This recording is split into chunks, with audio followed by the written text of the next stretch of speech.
Something highly unusual occurred this week. Donald Trump convened a cabinet meeting, the structured kind where he sits at an extended table surrounded by officials who typically affirm his statements.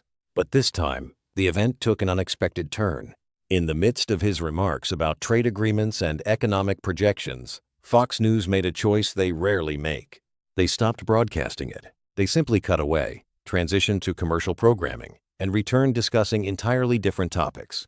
When your most supportive media outlet, the network that has spent years defending your statements, explaining your decisions, and providing favorable coverage, decides they can no longer show you to their audience, that communicates something significant. This wasn't Fox News protecting Trump. This was Fox News protecting their viewership from Trump. Because what they observed in that cabinet room was a person exhibiting clear signs of mental and physical deterioration. Even they recognized there was no viable way to present what everyone could plainly observe in a positive manner. Let's examine what actually transpired during that meeting, because the footage that emerged raises serious concerns. Trump attempted to explain recent economic data, and that word attempted is being generous. What he actually did was throw out disconnected figures, confuse nations with corporations, and at one point completely lost his train of thought mid-sentence. He stated, and these are his verbatim words, "We're bringing back $400 billion, maybe $500 billion. Some say $600 billion from China, from Canada, from the European Union, which is basically Germany if you think about it. And nobody has ever seen numbers like this. The biggest numbers in history. None of that carries actual meaning. Those aren't coherent policy explanations. That's not even a distorted version of facts. That's someone reaching for numbers he believes sound impressive while having no genuine understanding of what he's discussing. But it's not merely what he articulated. Observe how he appeared physically, the way he gripped the table edge, the way he leaned forward as though requiring the furniture to support his weight, the way his staff members, Carolyn Levitt, Stephen Miller, whoever was present, watched him the way medical professionals watch a patient, prepared to intervene if something went wrong. And afterward, he didn't accept any questions. He didn't approach the reporters. His team moved him out of that space as quickly as his declining physical condition allowed, because they understand. Every single one of them understands. Here's what has become absolutely evident.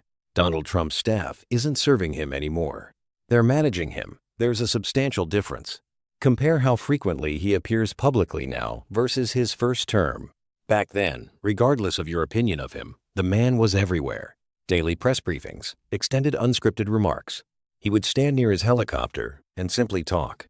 It was stream of consciousness, certainly, but he was alert and engaged. Now, he barely appears. When he does, everything is meticulously controlled. He uses teleprompters for remarks he would have delivered spontaneously in 2017. Only pre-screened questions are permitted. Media access is restricted. And the instant anything deviates from script, they remove him from the situation. Why?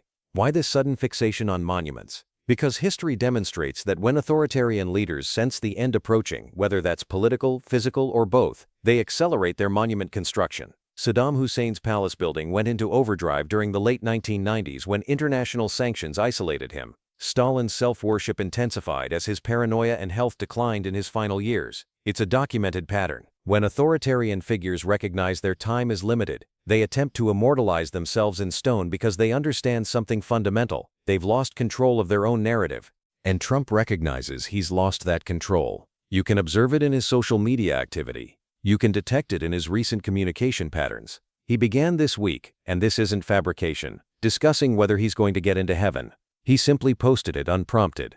He wrote something to the effect of, "The nasty fake news keeps reporting that I said I'm not going to heaven. It was a joke, but they reported seriously, because they're terrible people who want to make me look bad." First of all, nobody was reporting that. He raised the topic independently. He's the one who cannot stop contemplating it. Second, Donald Trump, someone who never discussed God except to secure religious voters, who couldn't identify a single Bible verse when asked, who famously stated he's never requested God's forgiveness, is now fixated on whether God will judge him. That's not politics, that's psychology. That's someone confronting the reality of their own mortality and recognizing that no amount of spin can alter what's approaching.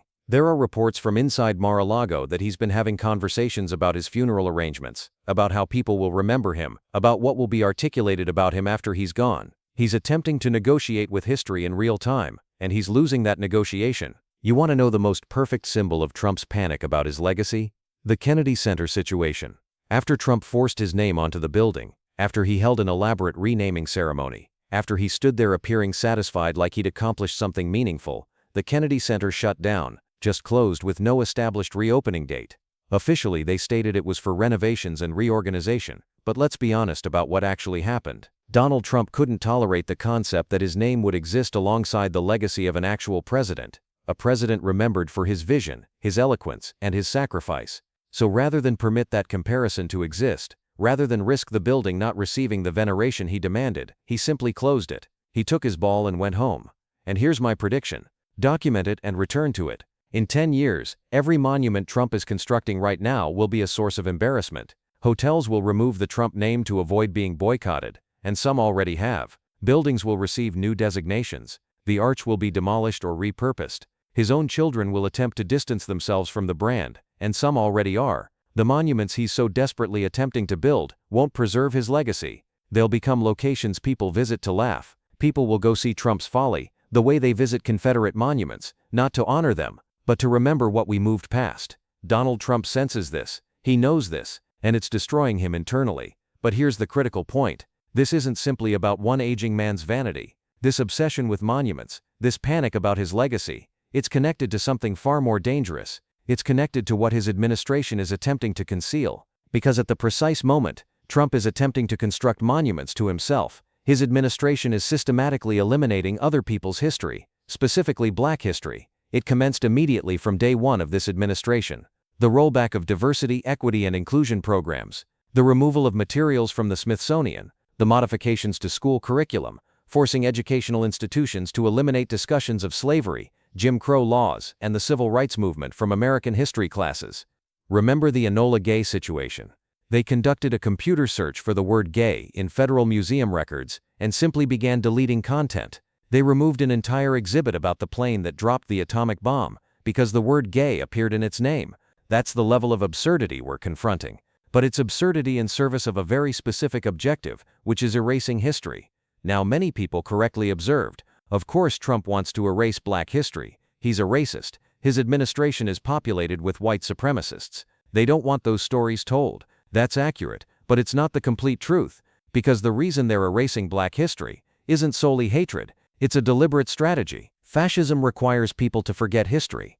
Authoritarian governance cannot survive if people remember how it functions, what it resembles, who it targets, and how it has been resisted previously. There was a podcast conversation recently between Andrew Schultz and Charlemagne, the god that captured this perfectly.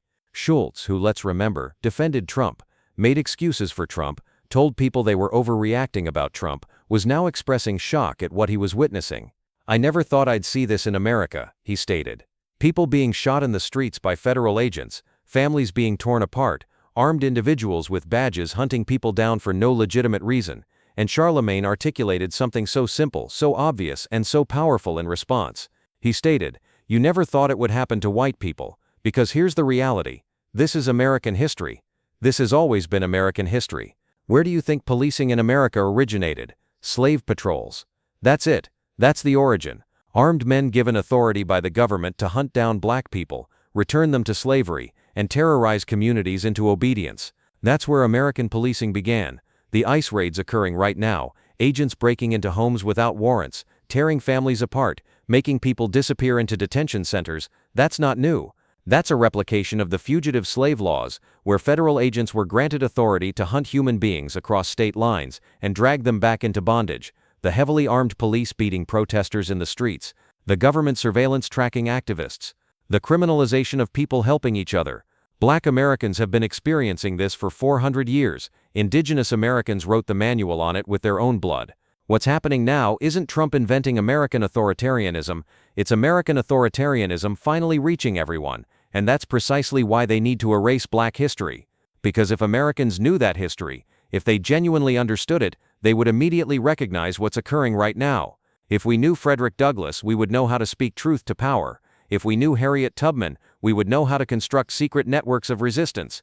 If we knew Ida B. Wells, we would know how to document atrocities and force the country to confront them.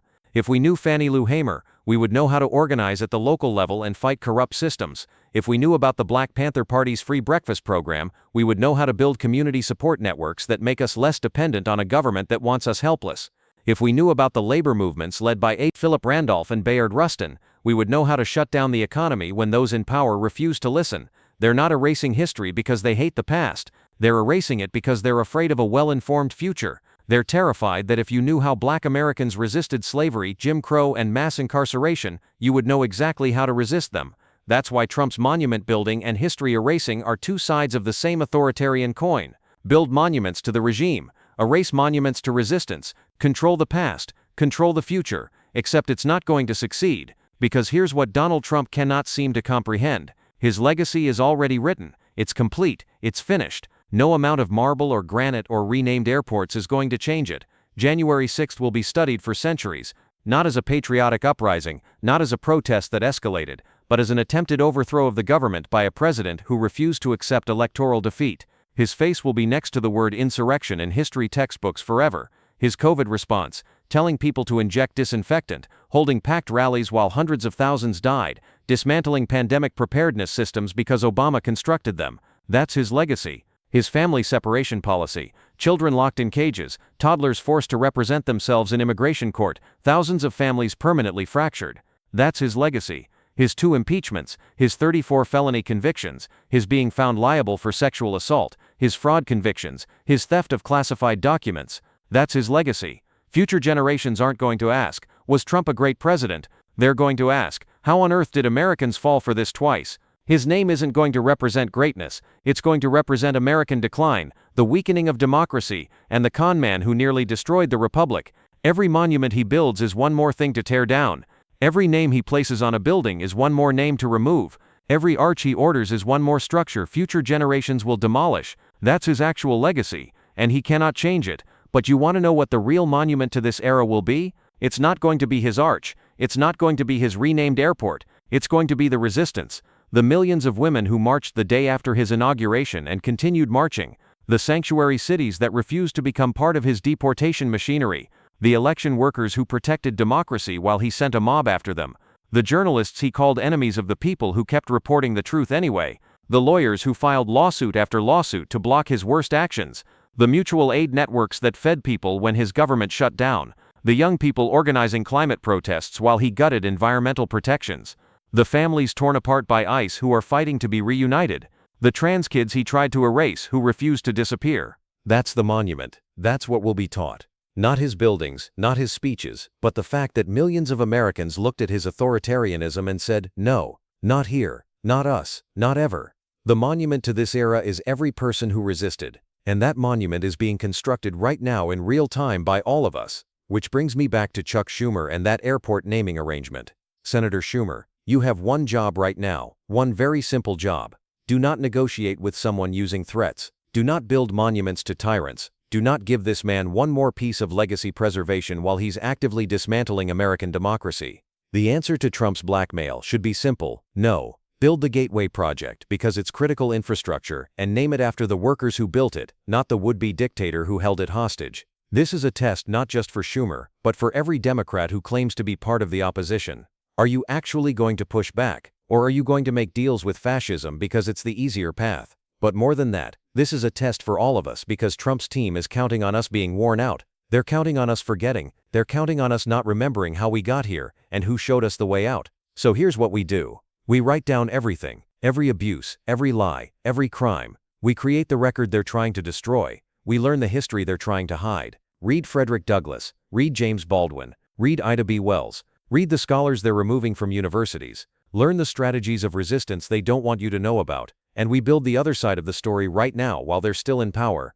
So that when this era ends, and it will end, the history that gets taught is the true one. Not Trump's fantasy, not his monuments, but the real story of what happened and how we made it through. They want us to forget. Our job is to remember everything. If you've read this far, you're part of the resistance. You're part of that counter-monument we're building, and I hope you'll keep building it with me. Hit that subscribe button, leave a like on this video. It helps us reach more people who need to hear this. And if you stayed until the end, drop a blue heart in the comments so I know you're out there fighting. Chuck Schumer, do the right thing. No airports, no monuments, no deals with autocrats. And to everyone else, Keep fighting. Keep writing things down. Keep learning the history they're trying to erase. They're counting on your silence. Don't give it to them.